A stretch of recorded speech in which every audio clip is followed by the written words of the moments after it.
ગુજરાત રાજ્યના ચોથા નાણાં પંચના ચેરમેન યમલભાઈ વ્યાસે નર્મદા જિલ્લાના એકતાનગર સ્થિત વિશ્વની સૌથી ઊંચી પ્રતિમા સ્ટેચ્યુ ઓફ યુનિટીની ભાવપૂર્વક મુલાકાત લઈ પુષ્પાંજલિ અર્પણ કરી હતી।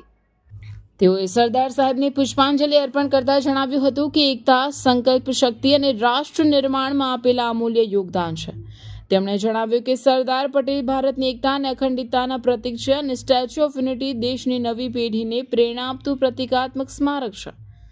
સ્ટેચ્યુ ઓફ યુનિટી પરિસરમાં સરદાર સાહેબના જીવન ચરિત્ર, ભારતના એકીકરણ માટેના તેમના ઐતિહાસિક સંઘર્ષો અને પ્રતિમાના નિર્માણ પાછળની અનોખી ઇજનેરી પ્રક્રિયાઓને જીવંત રીતે રજૂ કરતી વિશાળ અને આકર્ષક પ્રદર્શન ક્ષેત્રની તેમણે મુલાકાત લીધી હતી।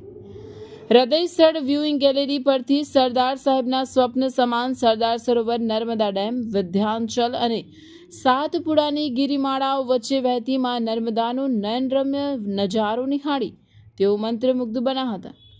આ તકે યમલભાઈ વ્યાસે મુલાકાત પોથીમાં નોંધ્યું હતું કે અખંડ ભારતના શિલ્પી સરદાર સાહેબની કલ્પનાને સિદ્ધ કરવા માટે પ્રધાનમંત્રી નરેન્દ્રભાઈ મોદીએ જે પુરુષાર્થ કર્યો છે તેનું ઉત્કૃષ્ટ ઉદાહરણ આ સ્થળ છે।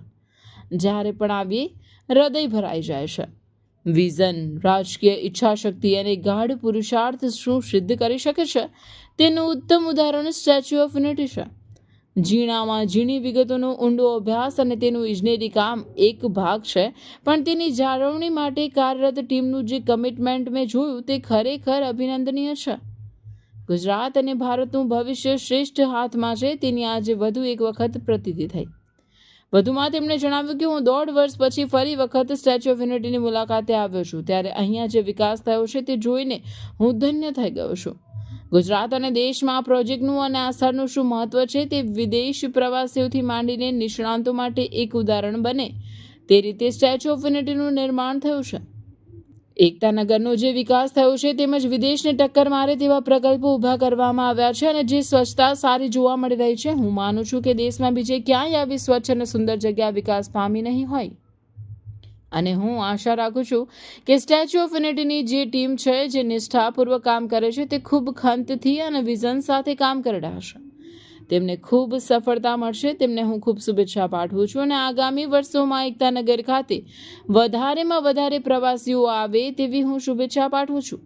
આ ઉપરાંત શ્રી વ્યાસે સ્ટેચ્યુ ઓફ યુનિટીની સાથે સાથે નર્મદા મહાઆરતીમાં સહભાગી થયા હતા। આ ઉપરાંત જંગલ સફારી, પેટ ઝોન, સરદાર સરોવર, નર્મદા ડેમ અને કેક્ટસ ગાર્ડન તેમજ બટરફ્લાય ગાર્ડનની પણ મુલાકાત કરી હતી। આ અવસરે સ્ટેચ્યુ ઓફ યુનિટીના પીઆરઓ રાહુલ પટેલ દ્વારા યમલભાઈ વ્યાસને સરદાર સાહેબની પ્રતિકૃતિ ભેટ કરવામાં આવી હતી। અત્યારે હું એપ્રિલ 2026માં જ્યારે સ્ટેચ્યુ ઓફ યુનિટી અને એકતાનગરના પ્રવાસે ફરી આવ્યો ત્યારે 1.5 વર્ષમાં જે પરિવર્તન થયું છે, જે વિકાસ થયો છે એ જોઈને હું ખરેખર દંગ થઈ ગયો છું।